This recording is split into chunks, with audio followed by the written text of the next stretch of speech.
A lot of emotions this week in the NBA draft. A lot of great reactions, people tearing up and realizing their dreams. And then you see Ace Bailey wearing a Utah Jazz hat, pouting, just not happy. He didn't want to go to Utah. It seems Jonathan Gavoni over at Draft Express reported that he told at least one team in the top 5 that he did not want to play for them. And then Brian Windhorst over at ESPN followed up with a bunch of reports about how he doesn't think the Ainges, Danny Ainge and Austin Ainge, are going to back down from the fact.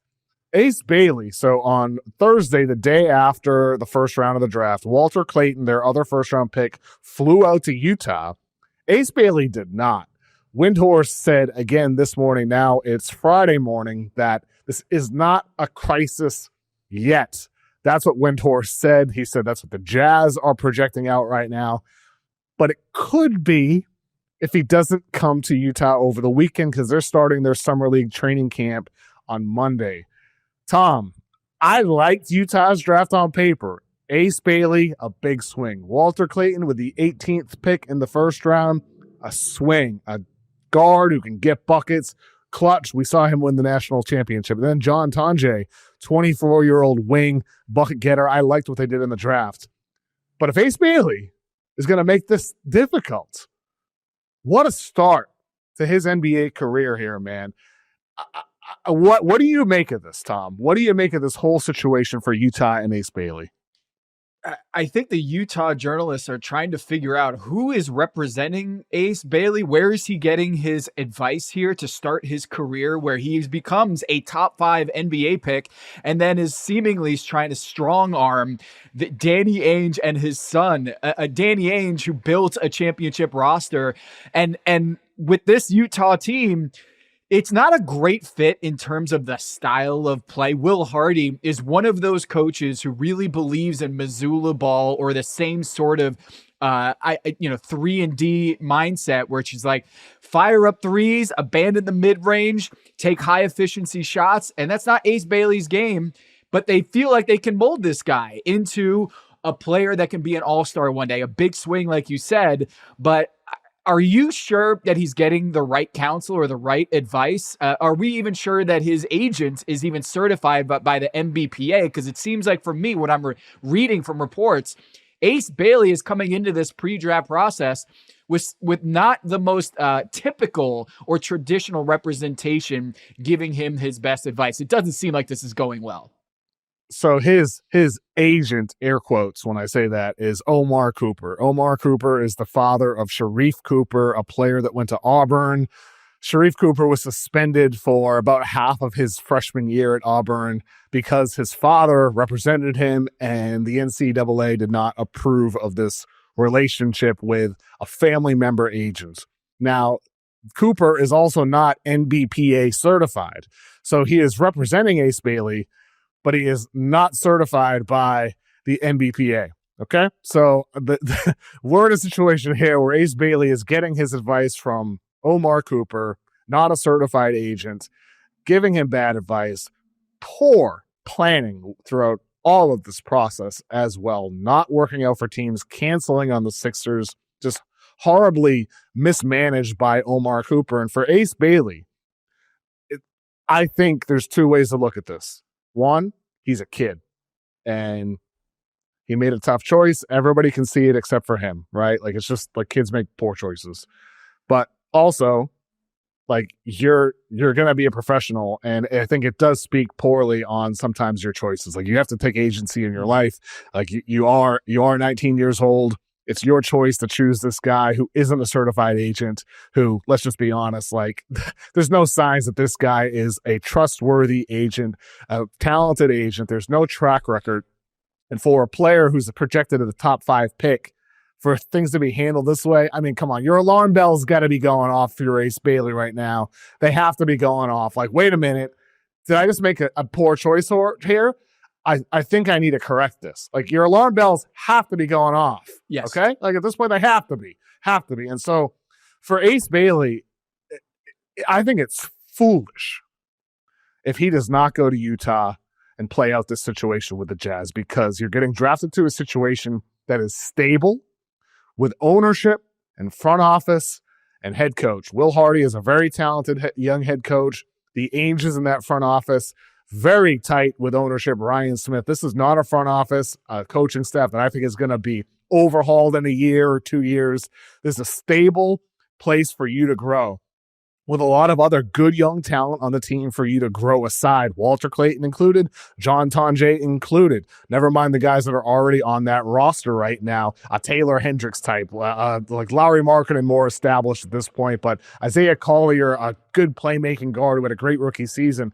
This is a good basketball situation. So if Ace Bailey is, honest when he's like, I'm just focused on basketball. He was asked this week at his media day thing, did you see this, Tom, where he's like, why didn't you work out for the Sixers?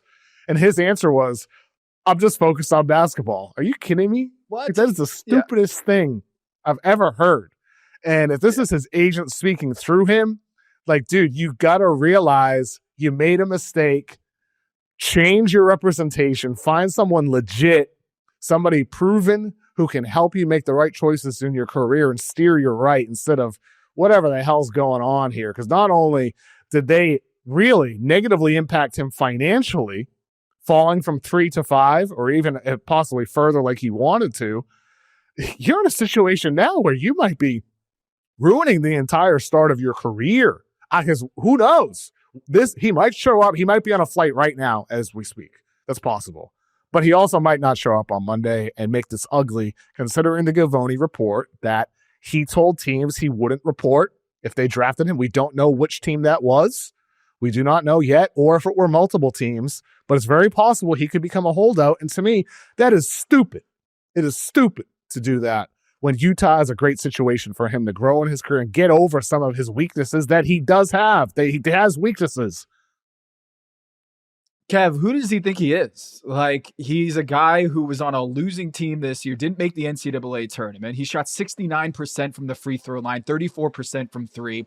He's billed as a great scorer and jump shooter, but the projections statistically don't pan out nearly as highly as he thinks he is. And I said this last week when we were on the show together. The way that his statistical profile projects at the next level, it doesn't scream like a guy who can really strong arm his way and bully teams into doing what he wants and capitulating to his demands. It reminds me, like Kristaps Porzingis, agents, when they go into the draft, they can have some power in trying to dissuade teams from taking them. Like Kristaps Porzingis, famously, the medicals and the workouts, all that, tried to force his way into a particular situation. It didn't work out for Kristaps Porzingis, and then he became an all-star in New York. Like, I think that's the method that he has to take. Ace Bailey is like, look, we failed in trying to bully our way to getting to a particular destination, but at the end of the day, he has to be a professional. And I'll remind you of this, Kev. Every day that he looks like a malcontent or unprofessional is another day that another team will be like, you know what? I don't think so. I was interested in Ace Bailey before, but the way that he's handled this situation, I don't know if I want to bring him into our team culture. So he's not doing himself any favors by trying to force his way into another situation or getting to his team of destination, because I can bet you that team that is acquiring him is probably looking at this situation and saying, I'm getting second thoughts about this kid. I think in the end, he ends up in Utah. I'd just be surprised if the Angels went the other way. I'd just be surprised if they folded here, if they traded Ace Bailey, unless it were for a significant haul. Like, unless it's for a massive haul. I can't imagine them trading for Ace Bailey. And as you said, Tom, you're right. If you're these other teams, you're like, oh, wait a minute here. Are we sure we want to deal with this? Right? Are we sure about that? And I mean, everything I heard prior to the draft is that Ace Bailey is a good kid, that his teammates like being around him. He's fun in the locker room. Guys enjoy being on bus rides with him. Like, teammates like Ace Bailey as a kid, someone to be around. But everything that I heard prior to the draft is that it's the people around him that teams were worried about. And so for Utah, I think they're banking that their culture that they have, their stability that they have from an organizational alignment standpoint, which is critical for Ace Bailey. They're banking that can set him on the right path and make him realize all his talents. And I hope to God Ace Bailey sees it that way, because I was When they Mhm. drafted him, I was happy for Ace Bailey. I was like, oh my God, this might be the best possible situation for him. And then they go and get Walter Clayton. And then they go and get John Tonje. And you look at this team that has a ton of picks and a good coach and a lot of good young talent and a great front office. And you're like, oh my God, like Ace Bailey at 5. Like, it's possible you look back and it's, how did Ace Bailey fall to 5? Like, that's possible. And so I hope for him he ends up going there, and we'll see what happens, man. We'll see. Did you see what Jeff Peterson said in Charlotte after they picked Con Knippel and like had the press conference? He said we weren't totally comfortable trading back because we weren't sure we were going to get our guy in Con Knippel. So what does that mean? Picking the tea leaves here? I didn't realize he actually said that publicly. They had talks with the Wizards at 6. I didn't know he said that publicly. Wow. So Utah at 5, you'd imagine that maybe Ace Bailey was number 4 on their board, or number 3, and that they were happy to take Ace Bailey. But you can see that that Con Knippel could have been there at 5, and do the Utah Jazz take him, who's a much better 3-point shooter, more proven 3-point shooter, and a guy who was part of a very winning program at Duke. And so Jeff Peterson was basically saying, was like, we had talks, of course, lots of talks this time of year about, trading back, but we really wanted our guy, and they got their guy. And I wonder, Utah, where Ace Bailey was on their board, and considering all the reports about the lack of interviews or the lack of discussion and face-to-face contact with Ace Bailey, I wonder if Utah was like, you know what, at the end of the day, high risk, high reward move in getting Ace Bailey, but the red carpet is there for him in Utah. Like, you look at that wing position in Utah, Lauri Markkanen could be the 4, and then you got Walker Kessler at the 5, but they need a guy who can go and attack and score on the wing, and that could be Ace Bailey. And so I'm with you. This was a great situation for him to realize that potential, and it seems like at the moment, he seems to be wasting that even before he steps on the floor.